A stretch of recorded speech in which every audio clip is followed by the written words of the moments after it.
ఒక ఇంటికి కళాకర్షణం రావాలంటే ప్రతి పౌర్ణమి అమావాస్యకు ఇంట్లో పూజా మందిరంలో పూజ చేసుకొని సుగంధభరితమైన ధూపం వేసి గడపకు పసుపు రాసి 16 కుంకుమ బొట్లు పెట్టి కొబ్బరికాయ కొట్టి కొబ్బరికి పిలకలాంటి జుట్టున్న భాగాన్ని కుడి చేయి భాగం పెట్టండి, జుట్టు లేని భాగాన్ని ఎడమ చేయి భాగం పెట్టండి.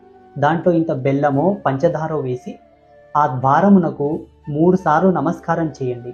నమస్కారం చేసి ఇంట్లోకి వచ్చి స్టవ్ వెలిగించి ఏదో ఒక పాత్ర పెట్టి దానికి గంధం కుంకుమ బొట్టు పెట్టి 3 సార్లు పాలు పొంగిస్తే మీ ఇంట్లో సకల సంపదలు సమస్త ఆయురారోగ్యములు సిద్ధిస్తాయి.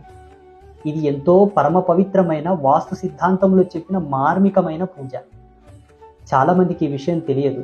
ఒక కొబ్బరికాయతో మన ఇంటికి ఉన్నటువంటి అన్ని సర్వ దిష్టి దోషములను, సర్వగ్రహ పీడలను, అన్ని భూగర్భ వాస్తులో ఉన్నటువంటి దోషములను, ఇంట్లో ఉన్న అంత నెగిటివ్ ఎనర్జీని గుంజేటటువంటి చక్కటి పరిష్కారం.